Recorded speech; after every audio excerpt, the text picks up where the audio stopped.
지난 27일 밤 동해에서 목선을 타고 NLL을 넘어온 북한 선원 3명이 어제 북측으로 돌아갔습니다. 조사 결과 백기를 잘못 알아서 남쪽으로 내려온 것이고 선원들 모두 귀순할 의사가 없다고 밝혔기 때문이랍니다. 사실상 하루 만에 결정난 이번 송환은 지난달 북한 목선 삼척항 입항 사건에서 북한 선원 중 일부가 사흘 만에 귀환 조치된 것과 비교하면 이례적으로 신속하게 북으로 올려보내진 것.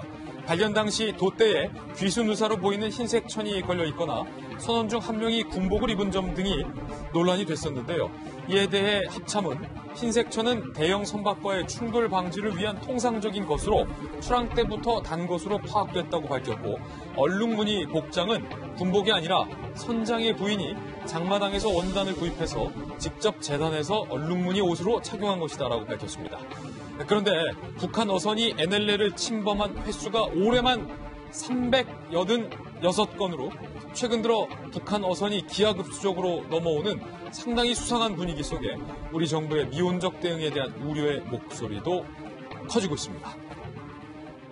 김배은 박사님, 네. 그렇게 북한 어선, 목선이 올해만 들어서 386건, 작년에 비해서 정말로 급수적으로 늘은 목선들이 계속 NLL을 지금 넘어온다고 그래요? 지난번에 있었던 이 목선 대기기순 사태가 국민적 여론들을 뜨겁게 만들지 않았으면 이런 일들이 일어나는지 국민들이 잘 몰랐을 것이고 우리 정부 입장에서의 대응도 좀 미온적이지 않았을까라는 생각이 드는데요. 지금 현재 보도되고 있는 내용을 보면 북한에 있는 어민들도 굉장히 생계적인 어려움을 겪고 있다는 겁니다. 그래서 이 NLL을 넘어서는 위험을 감수하고서라도 오징어잡이 등에 대해서 열을 올리고 있다라고 얘기를 하고 있는데, 이렇게 잡고 난 어획량을 그대로 북으로 갖고 가는 게 아니라 중국에게 팔면서 경제적인 활동을 하게 된다는 거죠. 근데 만약 이 일본에 대한 경계를 넘어서 어선이 침범하게 됐을 경우는 일본 같은 경우는 물대포를 쓰면서 엄격하게 응수하는 모습을 보일 수 있고, 일본은 물대포 써요? 우리 서해 같은 경우도 우리의 이 경계를 침범하게 되는 중국 어선들에 대해서는 단호한 대응 조치를 하지 않습니까? 예. 이 북한의 목선에 대해서 너무 미온적인 대처를 하게 되는 것이 우리의 안보 태세를 무너뜨리거나 아니면 우리 어민들에게도 피해를 줄 수 있는 일들이 있기 때문에 우리 정부가 조금 더 적극적으로 나서야 된다라는 목소리들이 커지고 있는 상황이고요. 여기에 대해서 가장 한 가지 조금 우려되는 건 한 번 넘어오고 그리고 또 넘어옵니다. 예. 그러니까 우리 해안 경계 태세가 어느 정도인지를 한번 확인해 보려고 북측에서 의도적으로 하는 것은 아니냐라고 하는 의견도 있기 때문에 대한민국 경계 태세에 문제가 없는지에 대한 총체적 점검까지 이어질 필요가 있다라는 생각이 듭니다. 이번 북한 목선과 관련돼서 합참이 해명을 했는데 예컨대 군복이 아니라 부인이 장마당에서 얼룩덜룩 원단을 사서 직접 재단해서 입은 옷이다라는 해명이 있었지만 국민들 일각에서는 이번엔 합참과 국방부의 설명이 맞는 거냐, 지난번처럼 거짓말하는 거 아니냐, 이렇게 조금 못 믿는 분위기도 있는 것 같아요. 네, 그렇습니다. 이번에 저는 이제 항상 진심을 파악하기 위해서는 행동과 비언어에 관련된 부분들의 패턴들을 비교해보는 것이 되게 중요한데요. 저는 이번 사건을 한번 비언어적으로 이야기를 한번 해보고 싶습니다. 사람들은 기본적으로 몸과 마음이 불일치할 경우에는 진실이 아닐 가능성이 되게 높은데요. 예를 들자면 이런 겁니다. 당신이 범인입니까? 라고 얘기를 했을 때 아니요 라고 이야기를 할 때 아니요가 아니고 아니요 라고 위아래로 고개를 흔든다면 사실 이거는 거짓말을 하고 있을 확률이 되게 높은 거거든요. 그런데 이번에 보면은 사실 말인 일 없습니다 라고 이야기를 했지만 북한 측 주민들이 일 없습니다. 네, 라고 했지만 사실 비언어적인 부분에서 보면은 되게 의심적인 부분들이 많다라는 거죠. 첫 번째가 바로 돛대에 달린 흰색 천인데 사실 대형 선박의 어떤 충돌을 우려해서 달았다고 하기에는 대형 선박이 얼마나 더 많을까라는 이런 부분들이 좀 의심이 되고요. 그리고 육지까지 보이는 곳까지 내려왔다라는 것 자체가 되게 이례적이기 때문에 이런 부분들이 되게 언어랑 불일치하고 있다라는 점이고요. 두 번째가 이례적으로 너무 조속한 조치를 취했다라는 거죠. 예. 아까 김병민 교수님께서 말씀하셨던 것처럼 이런 부분들에 있어서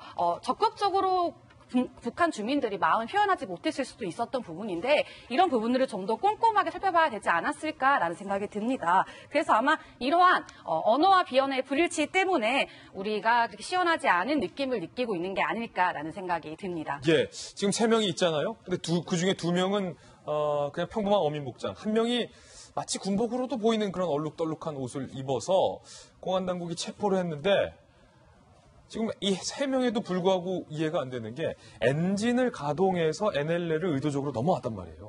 설명을 보면은 무슨 그게 원산항인지 뭐 아니면 어딘지 뭐 헷갈려서 그냥 이렇게 왔다라고 얘기를 하는데 석연치 않아요. 석연치 않은 부분들이 너무 많은데 왜 이렇게 조속한 시일 내에 올려보냈느냐라는 생각이 들고, 그다음에 군복 글쎄 뭐 일상적으로 생각을 하면 장마당에서 원단 사올 수 있죠. 근데 저걸 입을 수 있도록 만들려면 이 바느질로는 안 돼요. 옛날식 예. 우리 삭바느질로는 재봉틀이 있어야 되는데 과연 북한이 온 그 가정마다 다 이렇게 옷을 재단할 수 있는 재봉틀이 있나라는 궁금증도 있고서 예. 합참이 얘기하는 게 석연치 않아요. 근데 아까도 말씀하신 것처럼 지금 우리 북한의 어선들이 넘어온 게 2016년 1년만 해도 8건 통틀어서 1년에 통틀어서. 통틀어서 8건. 그 작년 2018년도엔 51건인데 예. 금년 들어서는 1월부터 7월까지 반년밖에 안 되는데 386건이에요. 그냥 막 넘어와요, 이 정도. 그냥 막 넘어요. 혹여나 이게 작년에 있었던 9.19 우리 평양 군사 합의로 인해서 휴전선을 비롯한 아니면 거기 포함된 NLL까지 너무 우리 경계가 느슨해진 건 아니지 한번 돌아볼 대목 아닌가라는 예. 생각이 들고요. 이 뭐 옛말 얘기는 방구가 잦으면 뭐 한다고 하잖아요. 예. 안보라는 거는 100번 중에 한 번, 1000번 중에 한 번 잘못돼도 문제가 있는 거잖아요. 그러니까 그거에 대비해서라도 왜 이렇게 많은 북한의 어선들이 오는지, 혹은 왔다가 우리가 모르게 벌써 간 거는 얼마나 많은지에 대해서 군 당국이 철저하게 조사를 해야 국민들이 좀 안심할 수 있고 다시 한번 이 일대 경계태세에 대해서 예. 점검을 해 주시기를 당부를 드립니다. 결국에 국민들이 걱정하는 게 김영주 의원님, 우리만 9.19 합의 이행하고 우리만 판문점 합의 이행하고 우리만 무장 해제하는 사이에 이렇게 계속 380, 400선이 1월부터 7월까지 넘어온 거 아니냐. 네.